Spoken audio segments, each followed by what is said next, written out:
Hi, I'm Sarah Depew, and I'm running for the Texas House of Representatives in District 67, and I'm here with Roger Barone, running for Congressional District 3 here in Collin County. Great. So we're here drawing issues randomly from a hat, and today Roger brought his hat. Do you want to tell us about why you picked the Cooper's Barbecue? Cooper's is my favorite barbecue. Their original one is in Llano in the Hill Country, and they have a few more locations now. And I just think it's the best barbecue they've ever had, and I drive all over the country to find a good barbecue place, and this is my favorite. That's a pretty high endorsement, I have to say. I've never been, but I'm going to go now, for sure. All right, so we have the issues that are normally here, and Roger did lots of preparation and brought some issues himself, so that was awesome. Would you like me? Okay, I'm going to close my eyes because I know which pieces of paper are which. Oh, yeah. All right, let's see here. Okay, so this one is a why or why not. It says, should all federal agencies be required to separately track and identify the cost of services provided to non-citizens broken down by legal residents, legal non-residents, which are visitors, and illegal residents? Additionally, if you are a candidate for a state office, should all state agencies do the same, especially for the various components of the criminal justice system, such as police, courts, jails, district attorneys, and so forth?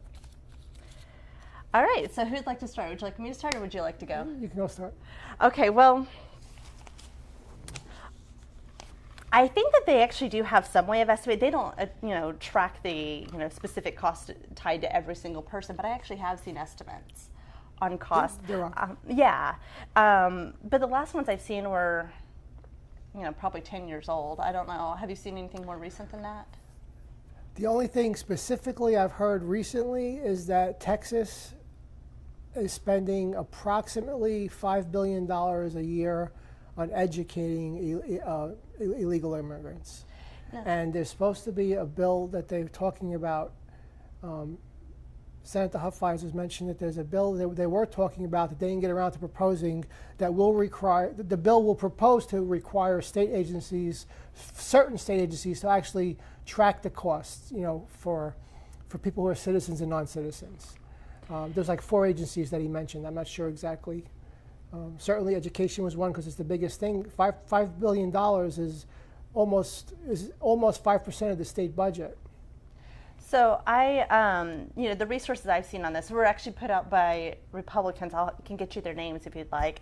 And again, it's about 10 years old, but the information I saw actually contrasted the estimated expenses of illegal residents or undocumented residents, whatever word you want to use, with how much they suspect that is brought into the state through sales tax and like a net number, you're saying? Right. And what they actually found is that Texas net benefits $1.2 billion a year from these residents. So I don't know what the information. Have you seen anything that compares those numbers? Honestly, I haven't. The reason I wanted to find out was not so much to see how much they contribute or not, but to try to take some action to get the federal government to either reimburse the state for its expenses, or at the bare minimum, like for example, since Texas is a border state, and if Texas is spending like almost 9% of their education budget on children of illegal immigrants or illegal or non-residents, and let's say North Dakota is spending 2%, for example, then there should be a mechanism maybe to equalize that, so that all states are spending the same percentage, but this federal government would have to be the one that would make that equalization by some adjustments or offsets to some flows to and from the state somehow.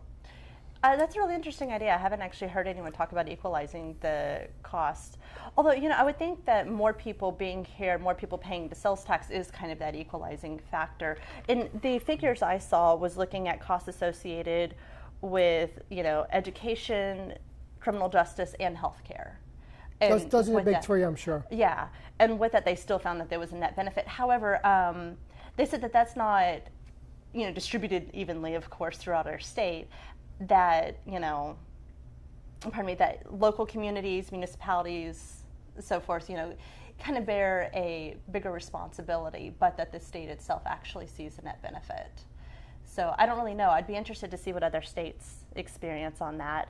And I also don't really know how you would track the individual cost per person. Like, do you have any thoughts on that? Like, I'm actually concerned. Well, anyhow, I'll hear your response on them. Well, for example, if you see, well, first of all, they're not allowed to ask as far as education, they're not allowed to ask the student their citizenship status. Right. So that would be difficult, obviously. But in the criminal justice system, for example, you certainly can find out, You're right. Who they are, where they're from, and it should be, obviously, it would be easier to track it in situations where the state organization, entity, or whatever has the right and authority to inquire as to their status. And they can say, okay, well, if we're prosecuting these 100 and so many people in this city or this county, they can do a cost accounting to see, to apportion their expenses to those people based on the number of hours that the prosecutors have to use and the police, et cetera. There has to be a way to do it.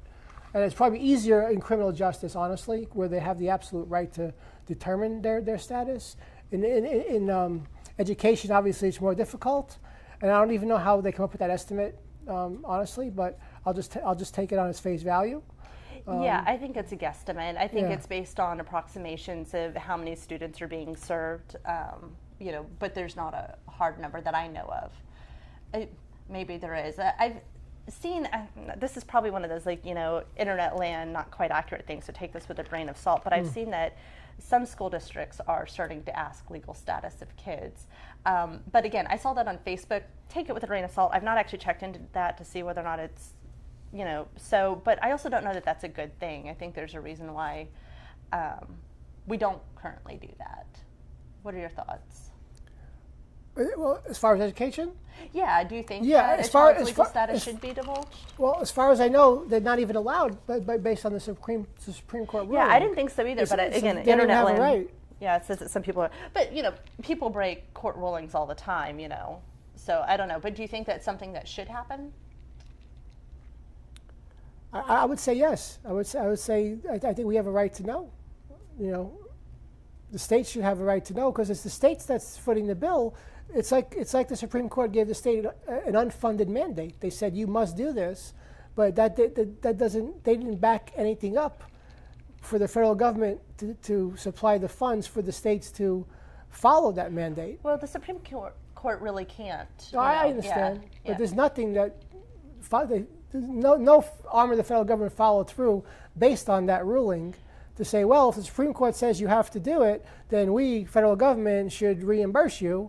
Just like the sanctuary city thing, without getting off topic, if the state is going to do it in response to the federal requirement, at the bare minimum, the federal government should reimburse the state for the expenses it incurs to hold those people during that detainer period, just as an example, without getting off topic from the education. Well, no, but I think you're from that. right about that. I mean, as far as I've seen a lot of times when, a county doesn't want to, honor an ICE, hold request or anything, it's really for financial reasons is the main reason that I've seen. And here in Collin County, they've actually turned down a few detainer requests, and it was saying, hey, this is expensive. So it'd be interesting to see reimbursements on that. So if you were elected and you're in Congress, you would, authorize additional funds to be channeled into education to offset, cost of, more students attending? I think I'd be in favor of doing that. Okay. And I'm not familiar with all the funds that go back and forth between the federal government and the state, but I do know the federal government does supply the state. I believe it's approximately 10% of its educational budget. Yeah, that's pretty in line with what I heard too. I heard 9, but close enough. Something like that. So basically, they are covering the cost of those people. They're just not. When you factor out, if you assume that cost is $5 billion, when you factor that out, there's very little left over for everybody else in the state. You know what I'm saying? So they are really. If the federal government's given $6 billion, and it costs $5 billion for the illegal children, then they are basically covering the cost. Right? Then that leaves $1 billion left over. Well, I mean, most of our schools' budgets don't come to the federal government. I understand. They say, 9% or so. And my understanding is a lot of that goes to, free lunches and special education and other types of programs. So, it's not earmarked for, for children who don't have legal status here. But I think it's a really good thing that we provide education to the kids that are here. I think that that's a really smart, not just a just, humane, bleeding heart liberal kind of, position, but I also think it's a really smart position. And I think that it's also consistent with our state constitution. Well, I think it's better than the alternative if they're going to be here anyway. I mean, yeah, what are you going to do? Like, exactly. Just lock them out of school? Exactly. Who does that help? But again, as far as the keeping track of for all the state agencies, or to the extent possible, I think just from a states' rights issue, it would probably benefit the state if they had the hard data to say this is what our spending on all these agencies for all these people who are not citizens, and that may give the state some bargaining power or leverage. Maybe if not to get a direct reimbursement, maybe to get some other quid pro quo from the government. Given that fact, the federal government has to acknowledge, well, Texas, you have a $100 billion budget, and we realize you're spending $10 billion on illegal aliens or people who are not citizens. So maybe we'll help you in this other way, if not directly, if not like a direct check. You know what I'm saying? There has to be another way. It's like a bargaining chip for the state. Yeah. So I guess knowing the cost is better than not knowing the cost. Is I guess my point. Yeah, I just don't know, there's so many different costs associated with education.